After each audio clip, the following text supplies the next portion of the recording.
Hi, I've been waiting awkwardly for this video to air for the last week. Definitely not, I've gotten up and moved since then. So this week I'll be talking about Brandon Sanderson. So he's a really well-known author, particularly for his fantasy series. So a few years ago he came out and branched out and did a book in the sci-fi genre called Skyward. So it's the Skyward series. There's a few books in it. Now I have a few bones to pick with this series, and most of them involve the question, why? So I found book one, again, on accident. It was floating around in the local bookstore, and it was gonna rain. The amount of books I've picked up because it was going to rain, I think that's why they keep them outside. Anyway, so found Skyward. I was unemployed and had finished all of the housework, being the good stay-at-home wife that I am. Not anymore, I have a job now. And so I was reading about 3 books a day, because I was bored. Anyway, so I read Skyward and I loved it. I loved the characters, I loved Spencer, and I think his name is Jojen. We're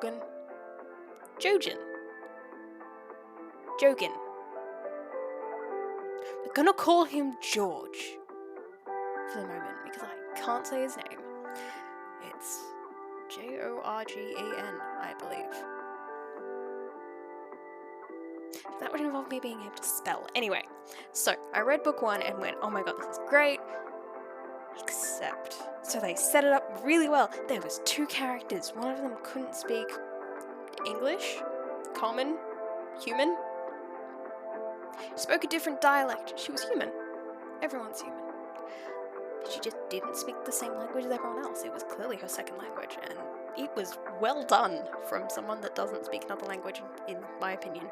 If I'm wrong, correct me, because I don't know anything on this topic. And there was also I can't remember, there was one other character that I really liked because they did really well, and another minority. In about the first quarter of the book, they were both very dead.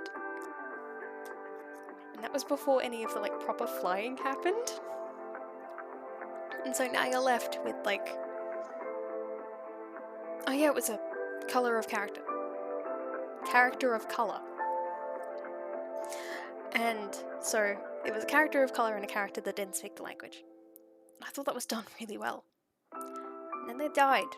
Both of them. Horrifically. Within the first quarter of the book, and the rest of the cast is all, cis-het white people. And so Brandon Sanderson has spoken about this. He was asked about this at a panel at a comic book convention or writing or sci-fi convention. And he's turned around and said, oh crap, I didn't realize I did that. I'm gonna have to, work on myself and actually, no, thank you for, I didn't realize. And the fact that he's acknowledged that gets a real good book, good point in my book. So the first book is great. It is entirely unique to anything I've read before, but I don't really read a lot of sci-fi because I don't find it the most interesting. Heck yeah, aliens, but also we have almost sci-fi technology now. A lot of the things in the less modern sci-fi books are pretty stock standard. I unlock my phone with my face. I don't need a password, I just have a face. Or I can, use my watch to pay for things. Or I'm talking to you right now. I'm sitting in my house. And my face is in your house. That's pretty cool. And holograms. Have you heard of Vocaloid? That is an entire computer-generated musician, which is insane. And they've made, celebrities who have passed away into holograms. I've heard that they've done it with Tupac, excuse the terminology, I don't listen to rap music often, Freddie Mercury as well. I think they were working on him. To the last of my knowledge, they hadn't quite gotten there, but they were working on it. That's insane. Our world the reality we live in is sci-fi. It's almost science fiction. And so thinking up new ideas is kind of hard when everything that's obvious has already been thought of. And now, the sequels.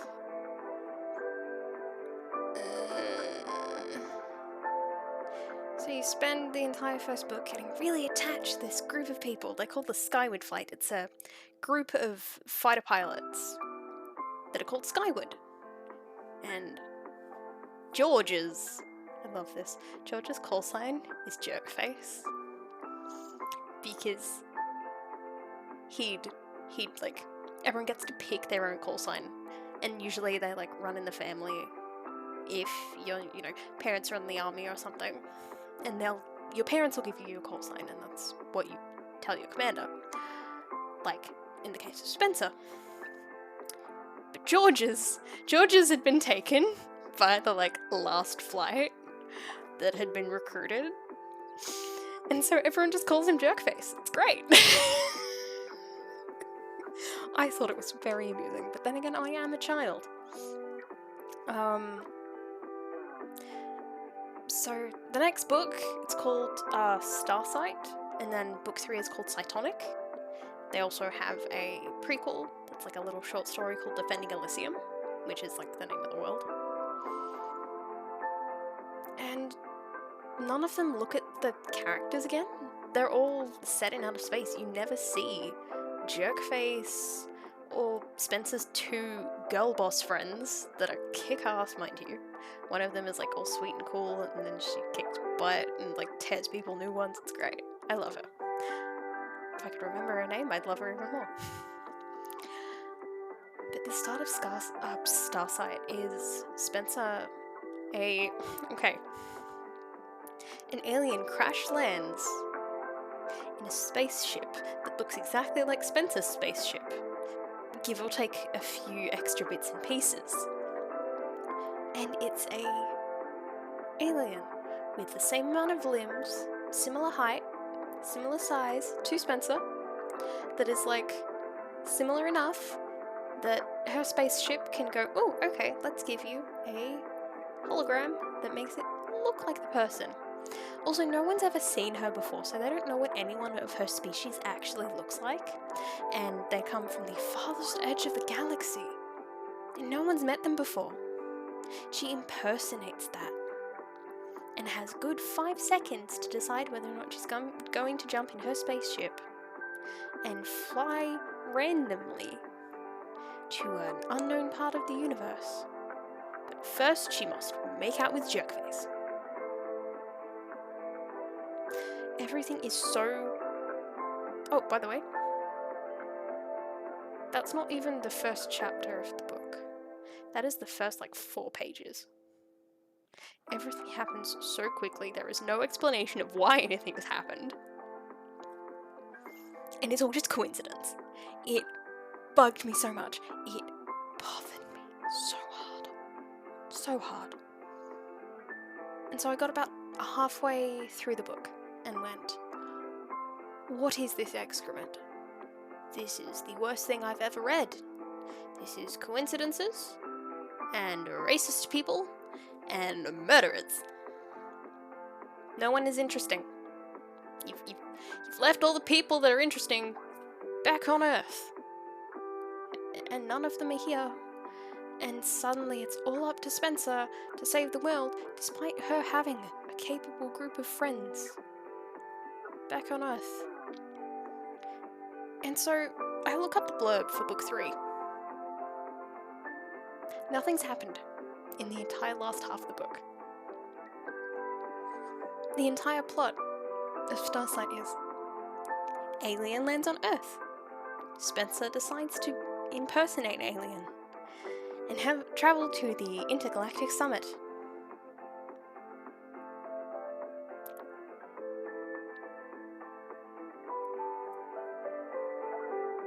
That's kind of it. Not much else happens. She meets a few other aliens, she joins an army, but like she's already in an army and is really just a spy, and it's just really boring. Nothing happens. And so I read the first part of Cytonic, and it is literally a recreation of the start of Skyward. She's in a tunnel, having tried to get home to the actually interesting characters, and suddenly has a split-second decision to go, do I go home? Or do I head to this random other out-of-space place? And she travels to the random out-of-space place. Do better. Do better. Mr. Sanderson, if you ever see this, do better, okay? You've written so many other books that actually have plot.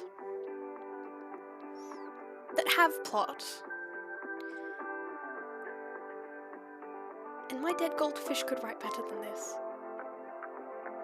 He's very dead. Like, really, really dead, like 210 dead.